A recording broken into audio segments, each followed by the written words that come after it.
नमस्कार। The global lens के इस प्रोग्राम में आप सभी का स्वागत है। मेरा नाम है प्राची मिश्रा और आज हम बात करने वाले हैं चाइना के बारे में। आखिर क्यों चीन के खिलाफ एक साथ 14 देश खड़े हो गए?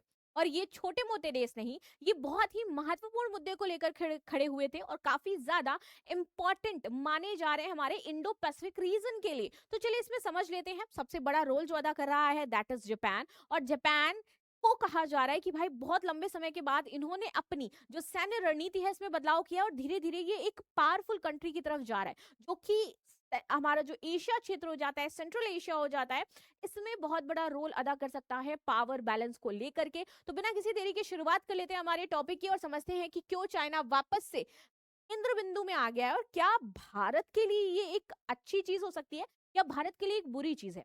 इंडिया को चाइना को कैसे देखना चाहिए? क्या हम चाइना को अपने एक दोस्त के तौर पर देखें, या फिर चाइना को एक कॉम्पिटिटर के तौर पर देखें, या फिर हम चाइना को अपने एक शत्रु के तौर पर देखें? आप क्या कहना चाहते हैं कि चाइना को भारत को कैसे देखना चाहिए?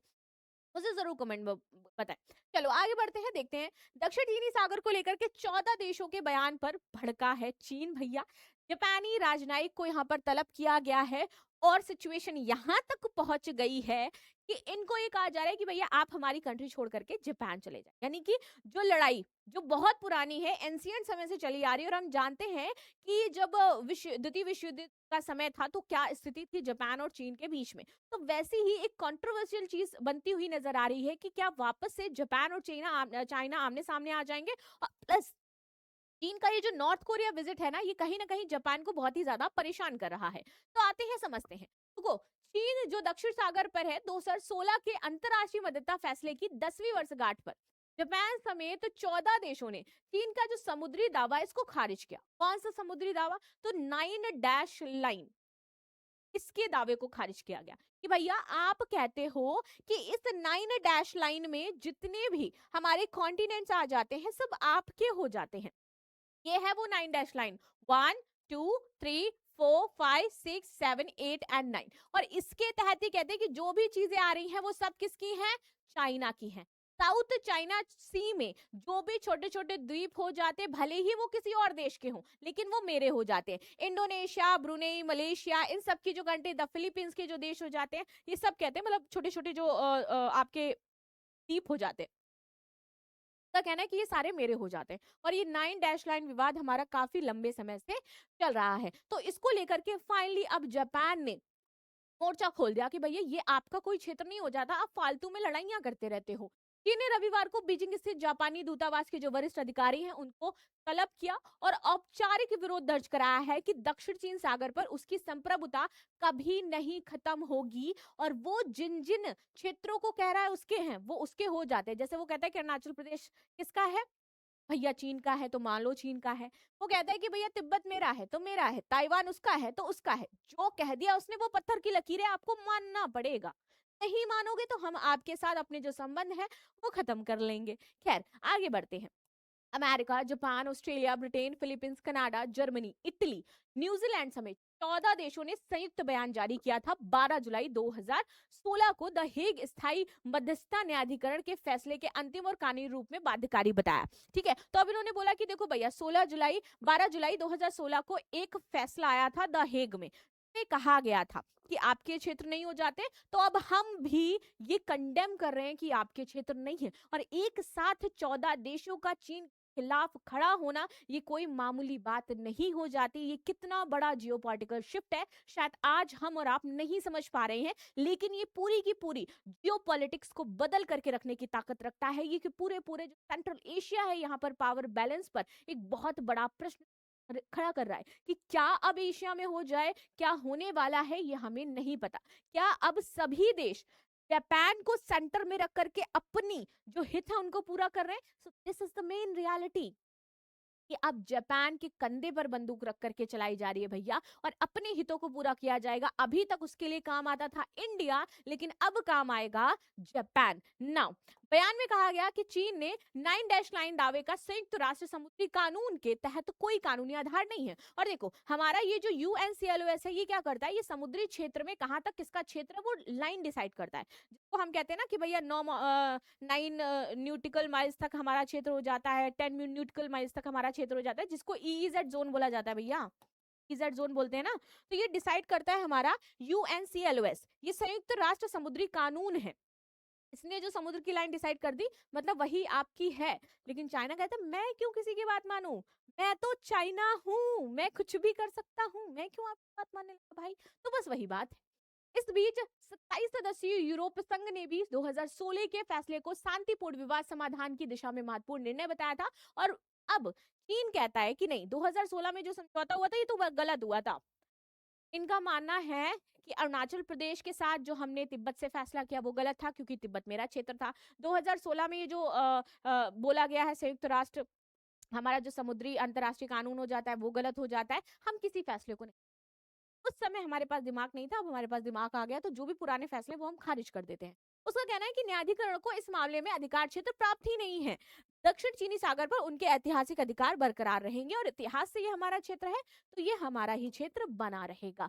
और किसको किसको लेकर के विवाद है, तो आप देखोगे पार्सल आइलैंड को लेकर के विवाद है, प्राटेज आइलैंड को लेकर के विवाद है, शेंकाकू आइलैंड को लेकर के विवाद है, मलक्कस फील्ड बैंक हो जाता है, एसी अरबोस सॉल हो जाता है, और आपका यहाँ पर स्प्रेटली आइलैंड्स हो जाता है। ये वो आइलैंड्स हैं जिस पर चाइना अपना दावा करता है कि भैया 9 डैश लाइन के अंदर ये हैं, तो ये मेरे हैं। सिंपल सी बात ये है, क्योंकि ये साउथ चाइना सी में आते हैं, ये इनकी गलती है, इनको नहीं होना चाहिए था साउथ चाइना सी में। अब अगर ये है तो ये हमारे क्षेत्र हैं। चलो, बैकग्राउंड ऑफ 9 डैश लाइन की अगर मैं बात करूं, तो चाइना ना क्लेम करता है ये 1947 से, ये ऑफिशियल डॉक्यूमेंट से जिससे रिलेटेड है।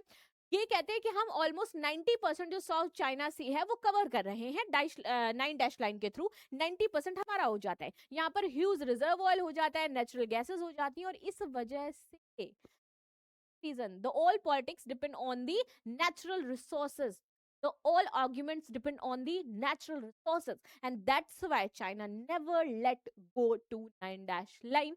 उसको पता है इस 90% के क्षेत्र में बहुत बड़ा एक प्राकृतिक भंडार छुपा हुआ है, और ये मैं किसी और के साथ साझा नहीं कर सकता हूँ, क्योंकि लड़ाई है।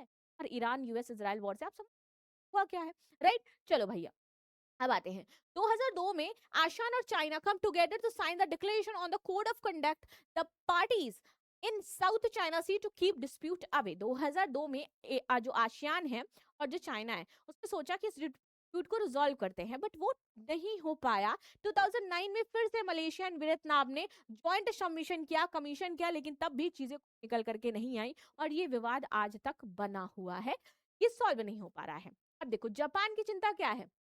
जापान दक्षिण चीनी सागर का दावेदार नहीं है, वो ये नहीं कहता है कि हम दावेदारी करें, लेकिन उसकी चिंता ये है क्योंकि वहां से 80% जो ऊर्जा की आपूर्ति है इसी समुद्री मार्ग से होती है। कल को अगर चीन ने वो ब्लॉक कर दिया तो क्या होगा, प्रॉब्लम हो जाएगी। इसीलिए चीन का बढ़ता नियंत्रण जापान को ऊर्जा सुरक्षा को लेकर के दिक्कतें पैदा कर, यदि चीन का नियंत्रण बढ़ता है तो जापान की ऊर्जा सुरक्षा प्रभावित होगी, और फ्रीडम ऑफ नेविगेशन और अंतरराष्ट्रीय कानून का समर्थन इसीलिए जापान करता आ रहा है। 14 देशों के बयान का महत्व ये हो जाता है कि चीन के दावों पर बढ़ते अंतरराष्ट्रीय दावे का संकेत है कि भैया आपके ऊपर 14 देशों का प्रेशर है कि आप ऐसा कर सकते हो। 2016 परमानेंट कोर्ट ऑफ आर्बिट्रेशन के फैसले की सम्मान की बात है, और चीन इस फैसले को अस्वीकार करता है। और पूरा इंडो पैसिफिक रीजन की अगर मैं बात करूं भाई, बहुत इंपॉर्टेंट हो जाता है, बहुत सारी जगह का यहाँ पर व्यापार चल रहा है, तो ऐसा कैसे नहीं हो सकता है। अब सबसे बड़ी चीज इसमें तो मैं बात कर रही हूँ तो यूएस इंडो पैसिफिक स्ट्रेटेजी। आपको याद होगा कि कुछ दिन पहले ये जो इंडो पैसिफिक रीजन था, इसमें इंडो शब्द को हटा दिया गया था यूएस के द्वारा। तो क्या ये एक बहुत बड़ा साइन था कि भारत के खिलाफ एक इंडिया भी ऐसा कोई जाल बन रहा है। तो चीन को इंडो पैसिफिक में संतुलित करने के लिए अमेरिका का एंगल भैया इंडिया हो जाता है, बहुत ही इंपॉर्टेंट है। फ्रीडम ऑफ नेविगेशन ऑपरेशन जारी रखना, क्वाड एक्स और क्षेत्रीय साझेदारी मजबूत करना, ताकि हम वहां पर क्या कर सके, बैलेंस बना सके, तो पैसिफिक रीजन में बैलेंस बना रहे, इसलिए हम इन ग्रुप्स की बात करते हैं। आसियान की स्थिति, तो आसियान एकजुट देश नहीं है, लेकिन फिलीपींस, वियतनाम, मलेशिया और ब्रुनेई चीन के दावों से प्रभावित है यहाँ पर, और कुछ देश चीन पर आर्थिक रूप से निर्भर भी करते हैं, इसलिए भी समस्या है। अभी इसी बीच कुछ समय पहले खबर आई थी दैट यूएस रिमूव तो फॉर्म इंडो पैसिफिक कमांड है। एक बहुत बड़ा संकेत था कि जब हम इंडो पैसिफिक रीजन की बात कर रहे हैं तब हम क्वाड देखते हैं कि भैया क्वाड बनाया यूएस ने, लेकिन अगर इंडो पैसिफिक कमांड से इंडो शब्द ही हटा दिया गया है, तो क्या यूएस ये चाहता है क्वाड खत्म कर दिया जाए? क्या जब ये मीटिंग में गए थे चाइना के पास तो इन्होंने क्या बात करी थी, क्या ये चीन के पाले में चले गए हैं? तो ये सारी चीजें बहुत ही इंपॉर्टेंट है, क्योंकि इसमें की प्लेयर एक यूएस भी हो जाता है। और यूएस रिसोर्सेज के लिए और स्पेशली एनर्जी के लिए क्या कर सकता है, आपको पता है ये क्या किया? मादुरो के साथ क्या किया वेनेजुएला के, उठा के ले आया ना। तो उसके अपने हित सर्वोपरि हैं, वो किसी नेशन के बारे में नहीं सोचता है। और इसका सबसे बड़ा उदाहरण था, मैंने आपको बताया कि इंडो पैसिफिक कमांड से इंडो शब्द हटा दिया गया, वो यूएस पैसिफिक कमांड बन गया है भाई। और हम सब देखते रहे। ये हमारी पॉलिटिक्स कैसी है, हमें समझ नहीं आता है। ये हमारा स्टैंड कैसा है कि हम खड़े होकर के विरोध नहीं कर सकते हैं। हम कैसे डरपोक बन करके क्यों जीना चाहते हैं यूएस के आगे, जबकि की प्लेयर्स में हमें दिखाई दे रहा है कि यूएस का पूरा पूरा हाथ हो जाता है। ये चाइना है जो क्लेम करता है पूरा मेरा है, ताइवान है जो कहता है हिस्ट्री यहाँ से शुरू होती है और हमारा क्षेत्र है, वियतनाम कहता है that activities ruled over the both partials and the staplers in 17th century, the Philippines ये कहता है कि भैया मेरा है, मलेशिया ब्रुनाई अपना कहते हैं, आर्ग्यू करते हैं। और यूएस वो तो कहता है कि मेरे पास तो टेरिटोरियल राइट है इसका, और इसमें जो भी खनिज संसाधन है वो सब मेरे हो जाते हैं। Why South China is very important, क्योंकि 1/3 समुद्र व्यापार इसी क्षेत्र से गुजरता है, विशाल प्राकृतिक गैस भंडार है। मत्स्य, अगर मैं बात करूं जो मत्स्य पालन जिसको मछली कहते हैं, वो संसाधन यहाँ पर है। और इंडो पैसिफिक का सबसे संवेदनशील क्षेत्र हो जाता है, इसलिए जरूरी है। और इंडो पैसिफिक से अगर ये हटाया गया है नाम, तो भारत के लिए एक बहुत बड़ी चुनौती हो सकता है कि क्या भारत जो अभी तक यूएस के साथ था चीन के लिए, तो अब भारत को क्या करना चाहिए? क्योंकि यूएस ने तो इंडिया को पूरा चाइना से एंटी बना दिया, ठीक है, G7 में बुला करके सिर्फ ये चिल्लाते रहते हैं चाइना चाइना। क्या अब समय है कि इंडिया ये समझे कि चीन हमारा शत्रु नहीं है, हमारी भलाई चाइना के साथ चलने में है, चाइना के विपरीत चलने में नहीं। और अगर ये पॉसिबल हो पाया, तो फिर एशिया क्षेत्र में दो पावर्स अपने अपने दबदबे अपने अपने क्षेत्रों के साथ राज कर सकती हैं। और भारत के लिए समझना बहुत ज्यादा जरूरी है, और इसीलिए Ajit Doval back channel door से मीटिंग करते हुए नजर आए चाइना के साथ। आर्थिक मीटिंग नई दिल्ली में कि 2 दिन पहले, अगर आपको पता हो तो ये आपके लिए बहुत ही बड़ी खबर हो जाती है। आज के इस द ग्लोबल लेंस सीरीज में हम टॉपिक को यहीं पर एंड करते हैं। पीडीएफ के लिए आपको मुझे फॉलो करना है Prachi Mishra current affair officials पे। साथ ही साथ ये मेरा इंस्टा हैंडल हो जाता है, यहाँ पे डेली अपडेट्स जो फिर थोड़ी बहुत चीज होती है अपलोड करती हूँ। लाइक शेयर सब्सक्राइब करना आपको बिल्कुल भी नहीं भूल। मिलते हैं नेक्स्ट क्लास में, तब तक के लिए धन्यवाद। लाइक शेयर सब्सक्राइब करना बिल्कुल ना भूले। And tata bye bye.